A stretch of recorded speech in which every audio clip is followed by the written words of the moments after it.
하나님의 말씀 이사야서 44장 1절부터 20절 말씀입니다. 나의 종 야곱, 내가 택한 이스라엘아, 이제 들으라. 너를 만들고 너를 모태에서부터 지어낸 너를 도와줄 여호와가 이같이 말하노라. 나의 종 야곱, 내가 택한 요스루나 두려워하지 말라. 나는 목마른 자에게 물을 주며 마른 땅에 시내가 흐르게 하며 나의 영을 내 자손에게, 나의 복을 내 후손에게 부어주리니 그들이 풀 가운데에서 솟아나기를 시냇가의 버들같이 할 것이라. 한 사람은 이르기를 나는 여호와께 속하였다 할 것이며, 또 한 사람은 야곱의 이름으로 자기를 부를 것이며, 또 다른 사람은 자기가 여호와께 속하였음을 그의 손으로 기록하고 이스라엘의 이름으로 존귀 여김을 받으리라. 이스라엘의 왕인 여호와, 이스라엘의 구원자인 만군의 여호와가 이같이 말하노라. 나는 처음이요 나는 마지막이라. 나 외에 다른 신이 없느니라. 내가 영원한 백성을 세운 이후로 나처럼 외치며 알리며 나에게 설명할 자가 누구냐. 있거든 될 일과 장차 올 일을 그들에게 알릴지어다. 너희는 두려워하지 말며 겁내지 말라. 내가 예로부터 너희에게 듣게 하지 아니하였느냐. 알리지 아니하였느냐. 너희는 나의 증인이라. 나 외에 신이 있겠느냐. 과연 반석은 없나니 다른 신이 있음을 내가 알지 못하노라. 우상을 만드는 자는 다 허망하도다. 그들이 원하는 것들은 무익한 것이거늘 그것들의 증인들은 보지도 못하며 알지도 못하니 그러므로 수치를 당하리라. 신상을 만들며 무익한 우상을 부어 만든 자가 누구냐. 보라, 그와 같은 무리들이 다 수치를 당할 것이라. 그 대장장이들은 사람일 뿐이라. 그들이 다 모여 서서 두려워하며 함께 수치를 당할 것이니라. 철공은 철로 연장을 만들고 숯불로 일하며 망치를 가지고 그것을 만들며 그의 힘센 팔로 그 일을 하나 배가 고프면 기운이 없고 물을 마시지 아니하면 피로하니라. 목공은 줄을 느려 재고 붓으로 긋고 대표로 밀고 곡선자로 그어 사람의 아름다움을 따라 사람의 모양을 만들어 집에 두게 하며, 그는 자기를 위하여 백향목을 베며 디르사 나무와 상수리 나무를 취하며 숲의 나무들 가운데서 자기를 위하여 한 나무를 정하며 나무를 심고 비를 맞고 자라게도 하느니라. 이 나무는 사람이 땔감으로 삼는 것이거늘 그가 그것을 가지고 자기 몸을 덮게도 하고 불을 피워 떡을 굽기도 하고 신상을 만들어 겸비하며 우상을 만들고 그 앞에 엎드리기도 하는구나. 그 중에 절반은 불에 사르고 그 절반으로는 고기를 구워 먹고 배불리며 또 몸을 덮게 하여 이르기를 아하 따뜻하다 내가 불을 보았구나 하면서 그 나머지로 신상 곧 자기의 우상을 만들고 그 앞에 엎드려 겸비하며 그것에게 기도하여 이르기를 너는 나의 신이니 나를 구원하라 하는도다. 그들이 알지도 못하고 깨닫지도 못함은 그들의 눈이 가려서 보지 못하며 그들의 마음이 어두워져서 깨닫지 못함이니라. 마음에 생각도 없고 지식도 없고 총명도 없으므로 내가 그것의 절반을 불사르고 또한 그 숯불 위에서 떡도 굽고 고기도 구워 먹었거늘 내가 어찌 그 나머지로 가증한 물건을 만들겠으며 내가 어찌 그 나무 토막 앞에 굴복하리요 말하지 아니하니. 그는 죄를 먹고 허탄한 마음에 미혹되어 자기의 영혼을 구원하지 못하며 나의 오른손에 거짓 것이 있지 아니하냐 하지도 못하느니라. 아멘. 이 전 세계 인구가 약 지금 78억 명 정도라고 합니다. 그런데 이제 참 신기하고 놀라운 사실 중에 하나는 이 78억 명 중에 나라는 존재는 단 한 명뿐이라는 사실입니다. 이 이희헌이라는 존재는 이 세상의 하나입니다. 이 나라는 존재가 한국뿐 아니라 어떤 미국이나 중국, 아프리카에 또 있는 것은 아니죠. 오늘 말씀은 하나님 외에는 이 다른 신이 없다라는 그런 내용을 다루고 있습니다. 이 수많은 나라에서 수많은 사람들이 섬기는 우상들이 많이 있었지만 그것들은 신이 아니다라는 것입니다. 오직 하나님만이 이 참된 신이심을 드러내고 있으며 왜 우상들이 또 신이 아닌지를 아주 재미있게 밝혀주고 있습니다.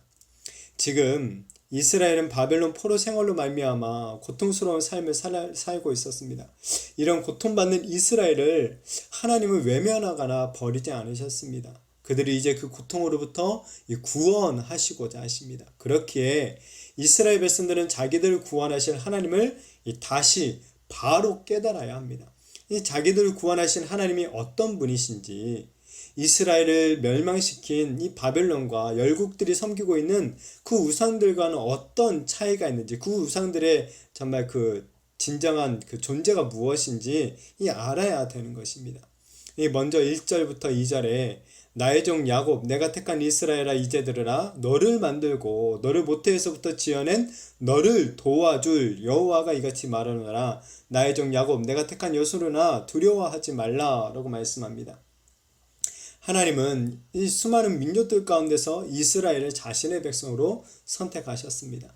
이스라엘이 선택을 받을 만한 이 어떤 자격이 있었던 것은 아니었죠. 하나님의 일방적인 사랑과 은혜로 말미암아 하나님의 백성으로 선택을 받은 것입니다. 자기 백성으로 선택한 이스라엘을 향한 이 하나님의 사랑에는 변함이 없습니다. 하나님은 바벨론에서 고통받는 자기 백성들을 도와주시고자 하십니다. 곧 그들을 구원하고자 하십니다.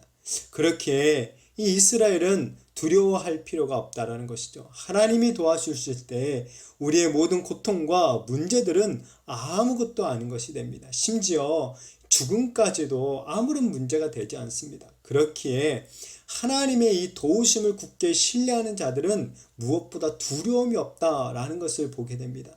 이 순교자들의 모습을 한번 생각해 보십시오. 이들은 정말 죽음을 코앞에 두고도 어떻게 저렇게 의연할 수 있을까? 어떻게 저렇게 흔들리지 않고 그 죽음을 정말 의연하게, 정말 태연하게 저렇게 받아들일 수 있을까 하는 생각이 들게 됩니다. 모두 이 도와주시는 하나님을 굳게 신뢰하기 때문인 것입니다. 하나님은 이 자신의 택한 백성들을 도와주십니다. 고통 가운데 부르짖는 자기 자녀들의 소리를 외면하지 않으시고 도와주십니다. 이런 하나님의 도와주심을 신뢰하시기를 바랍니다. 눈에 보이는 상황은 두렵고 떨리겠지만 그 가운데서 여전히 나를 도와주실 하나님을 신뢰할 때 우리는 그 모든 두려움들을 이겨낼 수 있는 줄로 믿습니다.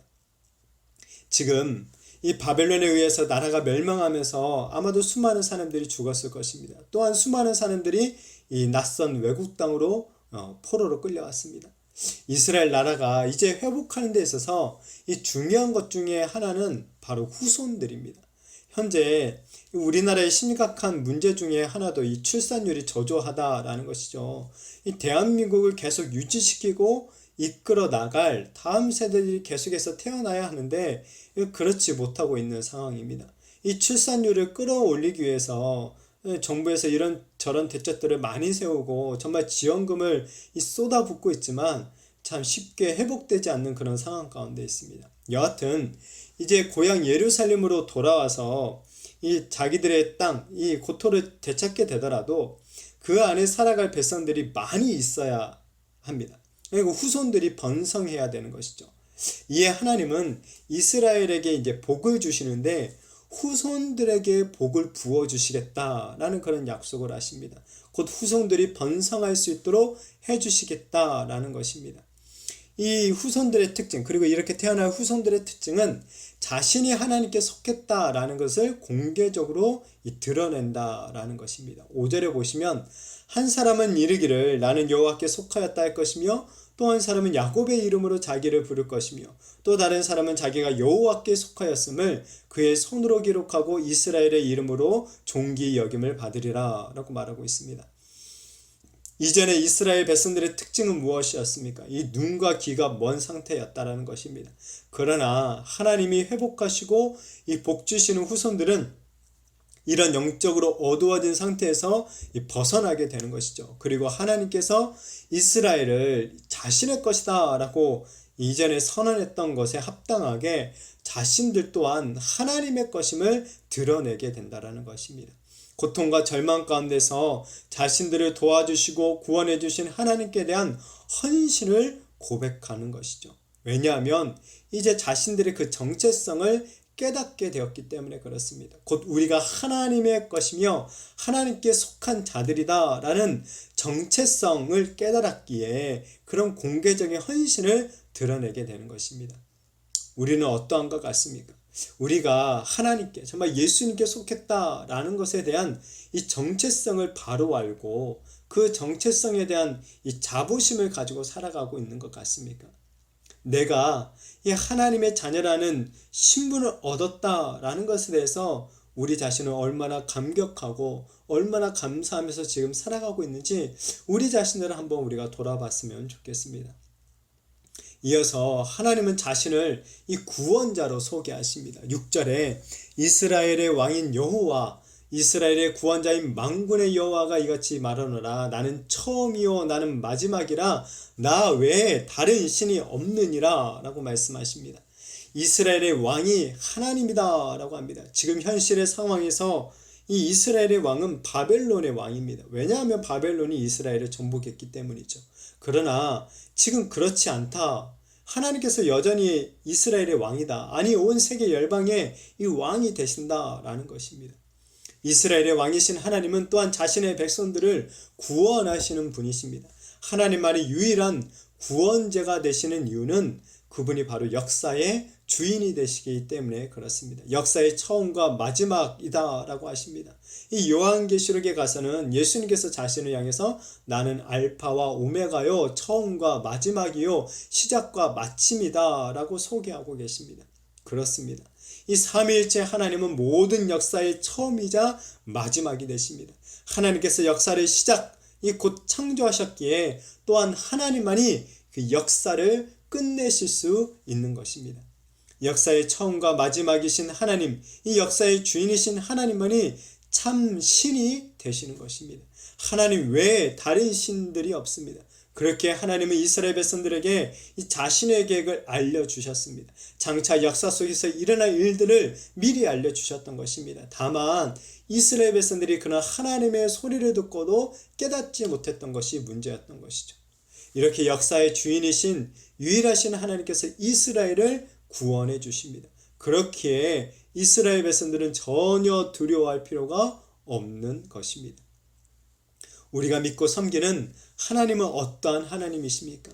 창조주 하나님, 역사의 주인이신 하나님, 유일한 구원자가 되시는 하나님이신 줄로 믿습니다. 이런 하나님을 믿는다면 우리 또한 두려워할 필요가 전혀 없습니다. 유일하신 하나님께서 바로 나의 아버지가 되어 주신다고 하십니다. 하나님께서 나를 택하셨고 지금도 변함없이 사랑해 주신다고 하십니다. 이 세상의 모든 이야기들은 결국 다 사라지겠지만 우리 하나님의 이야기만은 영원히 남게 될 것입니다. 다 변하고 사라질 세상 역사의 주인공이나 어떤 한 자리를 차지하려고 하지 마시고 정말 영원하신 하나님을 증거하는 삶을 살아가는 우리가 되었으면 좋겠습니다. 어떤 한 자리를 차지하지 못했다고 실패자가 되는 것이 절대 아닙니다. 비록 남들이 알아주지 못한다 하더라도 역사의 주인이신 하나님을 온전히 믿고 그분을 증거하는 삶을 살아간다면 하나님 앞에서 우리는 영원히 기억되는 자들이 될 것입니다. 그리고 이것만큼 또한 영광스러운 일도 없을 것입니다. 정말 이 처음과 나중 되시는 유일하신 구원자가 되시는 예수 그리스도의 증인으로서 우리의 역사, 우리의 인생을 써 내려가게 되기를 바랍니다. 그래야 해서 하나님 앞에서 영원토록 기억되어지며 영원하신 하나님과 함께하는 그 은혜와 복을 누리게 되어지기를 축복합니다. 이어서 하나님은 우상의 허무함을 또한 드러내십니다. 9절에 우상을 만드는 자는 다 허망하도다. 그들이 원하는 것들은 무익한 것이거늘 그것들의 증인들은 보지도 못하며 알지도 못하니 그러므로 수치를 당하리라 라고 말하고 있습니다. 이 우상과 그 우상을 만들고 섬기는 자들은 다 헛된 것에 불과합니다. 비록 우상을 이 어떤 값비싼 보석과 금으로 치장하겠지만 그 우상들은 자신을 섬기는 자들에게 아무것도 알려주지 못합니다. 그렇게 우상의 증인들 또한 아무것도 알지 못하는 것입니다. 뿐만 아니라 우상은 자신을 섬기는 자들에게 어떤 구원을 베풀어 주거나 도움을 주지도 못합니다. 결국 이렇게 허무한 우상을 섬기는 자들의 최종 결과는 무엇이냐? 이 수치, 부끄러움을 당하는 것밖에 없다는 것이죠. 그러면서 이 우상이 만들어지는 과정을 자세하게 기술을 합니다. 목공이 이 우상을 만들 나무를 신중하게 고릅니다. 그 나무를 심고 비를 맞게 도와주고 이 잘 자라날 수 있도록, 그러니까 이런저런 도움과 이 신경을 쓰면서 그 나무를 키우는 것이죠. 그리고 그 나무가 어느 정도 자라면 이 목공은 그 나무를 이제 베게 됩니다. 그리고 벤 나무를 이리저리 재고 톱으로 자르고 대패질을 하고 붓으로 그으면서 자신이 생각한 이 아름다운 형상으로 우상을 만들어내는 것이죠. 그 과정에서 근데 잘려나간 나머지 나무 조각들, 그 나무 조각들은 무엇으로 사용됩니까? 땔감으로 사용된다고 합니다. 자기 몸을 따뜻하게 만들고 또 우상을 만들면서 배가 고프니까 어떤 떡이나 고기를 굽는데 사용한다라는 것입니다. 한 나무에서 어떤 조각은 난방용으로 쓰이고 또 어떤 조각은 조리용으로 쓰이고 또 어떤 조각은 우상으로 만드는 데 쓰이는 것입니다. 그러면서 그 똑같은 나무 조각으로 만든 우상 앞에 엎드려서 이 복을 비는 어리석은 일을 행한다는 것이죠. 이 15절부터 17절에 이 나무는 사람이 땔감으로 삼는 것이거늘 그가 그것을 가지고 자기 몸을 덮게도 하고 불을 피워 떡을 굽기도 하고 신상을 만들어 경배하며 우상을 만들고 그 앞에 엎드리기도 하는구나.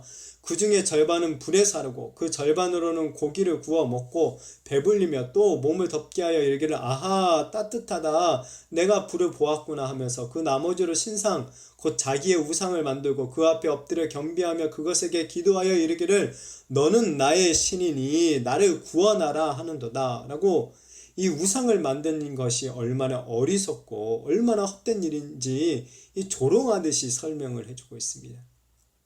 우상은 이 목공의 의지와 결정에 달려 있다고 합니다. 이 목공이 어떻게 그러니까 모양을 만들어내느냐에 따라서 그 우상의 크기와 생김새가 달라지게 되는 것이죠. 만약 그리고 목공이 그 우상을 만들다가 마음에 들지 않으면 어떻게 하겠습니까? 쓸모 없어진 그 나무 조각을 정말 난방용이나 아니면 요리용 땔감으로 사용하게 되는 것이죠. 이 불에 타서 재가 될 것에 불과한 이 자신이 잘 깎아서 만든 그 나무 조각 앞에 그런데 엎드려서 자신을 구원해 달라고 비는 것, 이것처럼 정말 어리석고 헛된 일이 없는 것이죠.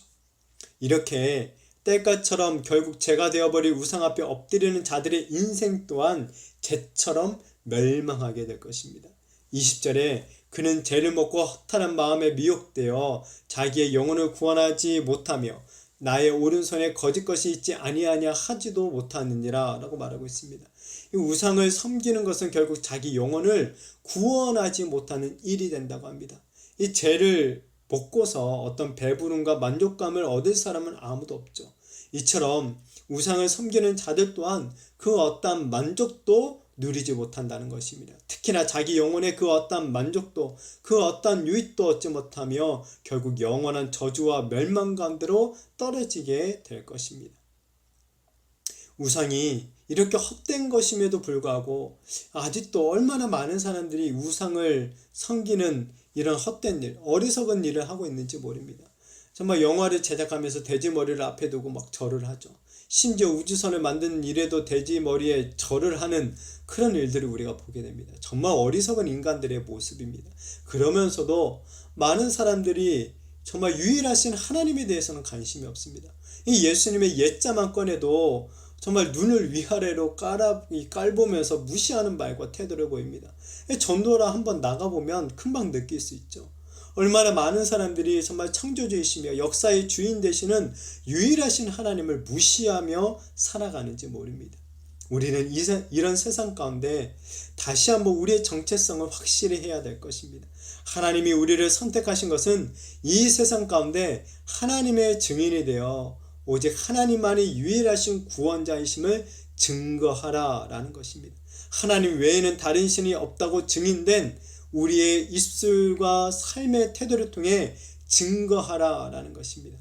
바로 이것은 우리 주님을 따라 십자가의 길을 걸어가면 되는 것입니다. 십자가의 길을 걸어가는 것, 이것은 무엇입니까? 결국 내가 죽는 것입니다. 내가 죽으면 우상 같은 것들은 쳐다보지도 않게 됩니다. 죽는다는데 무슨 우상이 필요합니까? 그러나 이 십자가의 길을 가는 자를 하나님께서는 도와주시고 결국 구원해 주신다는 것입니다. 원하기는 정말 유일하신 하나님만을 온전히 믿고 의지하며 이 십자의 길을 걸어가게 되어지기를 바랍니다. 그래야 해서 우리를 정말 도와주시며 정말 우리를 구원하시는 그 하나님의 놀라운 능력과 그 크신 은혜를 온전히 경험하는 그런 복된 오늘 하루 또한 이번 한 주간이 되어지기를 예수님의 이름으로 축복합니다.